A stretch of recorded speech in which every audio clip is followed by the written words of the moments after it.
France के अभी तक हम लोग ने फ्रांस में मॉन्टेस्क्यू को देखा, बाल्टियर को देखा, रूसो को देखा। अब हम फ्रांस के इन तीन महान दार्शनिकों के अतिरिक्त फ्रांस में और भी कई विचारक थे जिन्होंने अपने मौलिक विचारों से शिक्षित समुदाय के विचारों को प्रभावित करने का काम किया है। इन विचारकों को दो वर्गों में बांटा जा सकता है।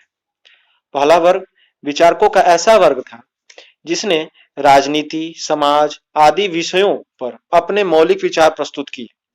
इन विचारकों में प्रमुख था दिदेरो, जिसने अपने प्रमुख सहयोगी दालवेर की मदद से एक विश्व को संकलित किया। इन्होंने विभिन्न विषयों का आधिकारिक वर्णन और आलोचना प्रस्तुत की। इन्होंने अपने लेखों में तत्कालीन समस्याओं को स्वीकार तो किया, परंतु ज्यों का त्यों नहीं स्वीकार किया। उन्होंने उसकी आलोचना जरूर की है। उन्होंने नई परिभाषाओं को दिया, उन्होंने इसका विश्लेषण किया, उन्होंने रूढ़िवादी विश्वासों पर प्रहार किया। उन्होंने इनके विचारों से फ्रांस तथा संपूर्ण यूरोप प्रभावित हुआ है। 17 भाग में प्रकाशित इस कोश पर फ्रांस की सरकार ने अनेक प्रतिबंध लगाए, परंतु इसका निरंतर प्रकाशन होता रहा। यूरोप की सभी भाषाओं में इसका अनुवाद होता रहा। वही विचारकों का दूसरा वर्ग है जिसने अपना ध्यान फ्रांस में व्याप्त आर्थिक अव्यवस्था और उसके विश्लेषण पर केंद्रित किया। इन्होंने आर्थिक सिद्धांत का अध्ययन किया और ऐसे सिद्धांतों का प्रतिपादन किया जो इनके विचारों में आर्थिक क्षेत्र में क्रांति ला सकते हैं। इन्होंने विशेषाधिकारों और प्रतिबंधों दोनों को ही हटाकर उन्मुक्त विचारों के सिद्धांतों का प्रतिपादन किया। इन्होंने उद्योग एवं व्यवसाय को महत्व न देते हुए भूमि को एकमात्र उत्पादक तत्व बताया। धरती से संबंधित कृषि, जंगल, खनिज पदार्थों पर को ही उत्पादन का साधन माना और धन का स्रोत माना। उन्होंने राज्य की अवरोधी पकड़ की निंदा की। इस प्रकार अब तक जो निंदा राजनीतिक और सामाजिक अव्यवस्था के साथ हो रही थी, वह निंदा आर्थिक क्षेत्र में भी होने लगी।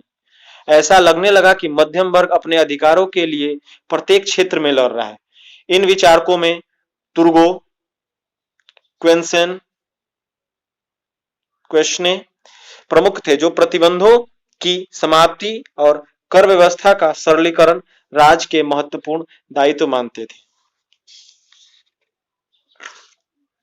फ्रांस की राजक्रांति पर दार्शनिकों के प्रभाव के संबंध में विद्वानों में मतभेद है। हम थोड़ा आलोचनात्मक दृष्टि भी देख रहे हैं, कैसे कैसे बात विभिन्न विद्वानों द्वारा कहे गए हैं। कुछ विद्वानों का विचार है कि क्रांति को इन दार्शनिकों की कोई महत्वपूर्ण भूमिका नहीं है देने में, यानी जबकि कुछ अन्य का मानना है कि फ्रांस में क्रांति संभव ही नहीं हो पाती अगर इन दार्शनिकों का योगदान न होता।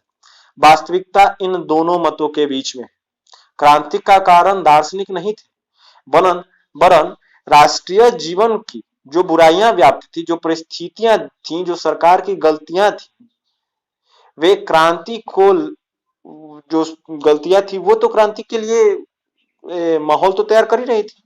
यानी क्रांति को वो लाए नहीं, परंतु सरकार की कमियों को तो उन्होंने उजागर किया। सरकार की कमियों के प्रति लोगों का ध्यान तो उन्होंने आकर्षित कराया। उन्होंने जन भावनाओं को तो उद्वेलित किया।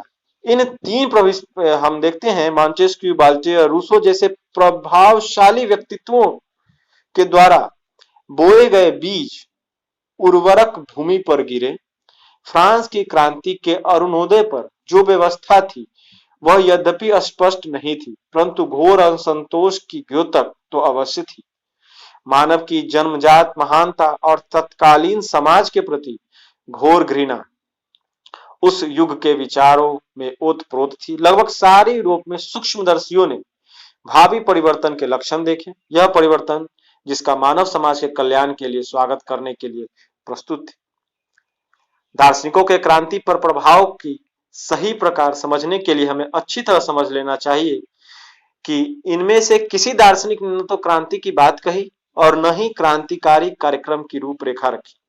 इन दार्शनिकों ने पुरातन व्यवस्था, अंधविश्वासों का उपहास उड़ाया, जनता को नई दिशा में सोचने को बाध्य किया। इन्होंने क्रांतिकारी कार्यक्रम की रूपरेखा नहीं रखी थी, परंतु क्रांति की मानसिक पृष्ठभूमि अवश्य तैयार की। इन्होंने प्रजातंत्र एवं क्रांति का सबक नहीं सिखाया, बल्कि परंपरागत धर्म सरकार की प्रतिष्ठा को समाप्त किया। इन दार्शनिकों का क्रांति काल पर प्रमुख नेताओं जैसे रॉबस्पियर, मारा, दांतो आदि पर विशेष प्रभाव था, जो समय समय पर अपने भाषणों में इनके विचारों को व्यक्त करते थे। इन दार्शनिकों का महत्व इस बात से भी स्पष्ट हो जाता है कि क्रांति के बाद जो भी संवैधानिक परिवर्तन फ्रांस से किए गए, उनमें इन दार्शनिकों के विचार और भावनाएं स्पष्ट दिखाई पड़ती है। Thank you.